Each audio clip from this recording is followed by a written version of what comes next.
Okay, Black Mirror rants for season 7 continue with Bete Noire. Now, this is an episode that I really liked because I think it addresses some things that, one thing I like about Black Mirror is not only does it address, oftentimes a problem with technology, it often, juggles several on one single episode.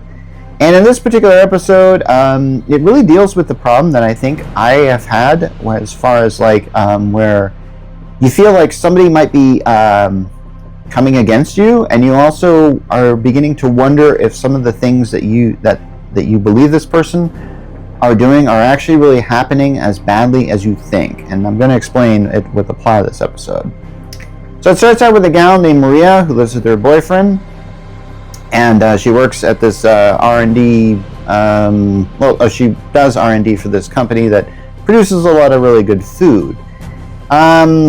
And then it's discovered that there's going to be somebody new added to her workforce, and it's going to be somebody named Verity. And Verity is somebody that she knew in high school, and apparently they might have been a bit of an outcast of some sorts. But essentially, when Verity starts coming in, it feels like a lot of things are given to her that really shouldn't happen. For example, when she applies for the position, she gets the job right after her interview, and that usually does not happen in any given workspace. And then, so when this happens, I think there's a scene where basically Maria asks Verity to send a certain email with a certain ingredient, and she doesn't really know what ingredient it is, but she remembers the name a little later, so she sends an email to Verity what this ingredient is. Well, unfortunately, that ingredient turned out to be something that would be, it turns out that I think the president of this company comes down and then eats some of this product, but unfortunately that ingredient that was in there, they're allergic to. And Maria says, I didn't tell you to put that ingredient in, I told you to put this ingredient in. And then they go back to the email, and it turns out that Maria actually did send an email with that questionable ingredient in there, even though Maria swears that she didn't do that. Now, I've actually had this happen to me before, where it's I swear I did this, and then you find out, and then the evidence mounts against you that it's oh, actually you didn't do it. And, numbers don't lie, evidence is there. I mean, with email and internet, we have an incredible paper trail to really actually prove who we are.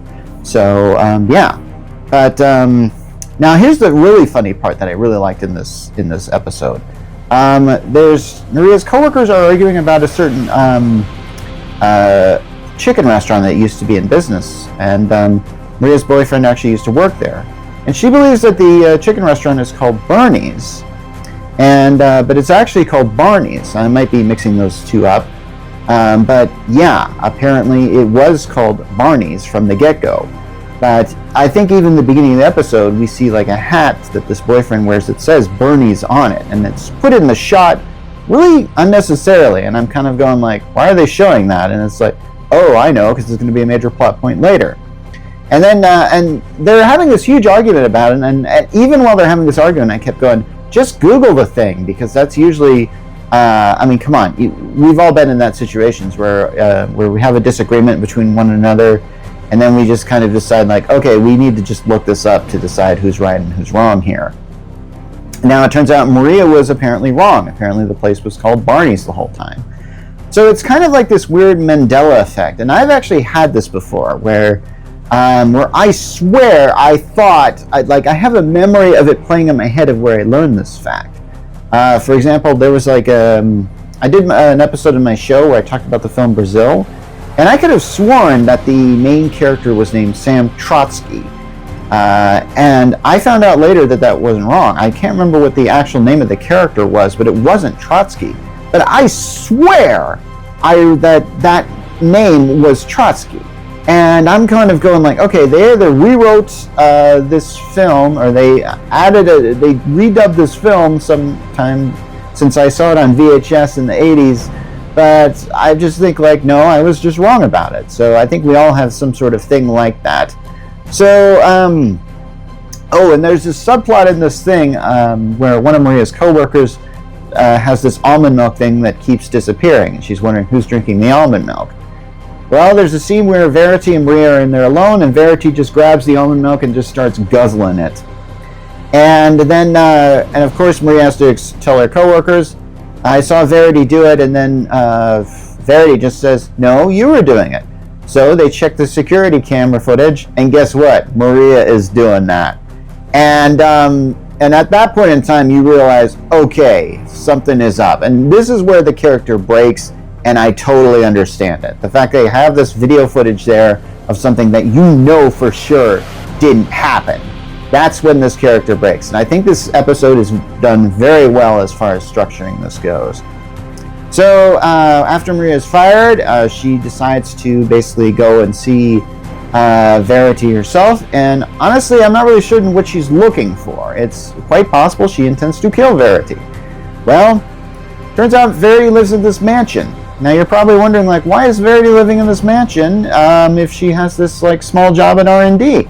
Well, apparently, this is where it gets incredibly unbelievable, but yet at the same time believable. Apparently, Verity has this quantum computer that can essentially make reality anything that she says it is.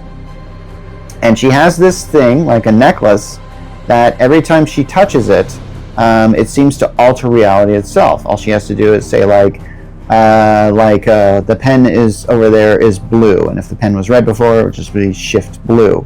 And then everybody in their minds all around her would just always assume it was that way. So, she can essentially rewrite all of history and the present. So, I think this is a really interesting concept for something, and I like the point of view character it's told from.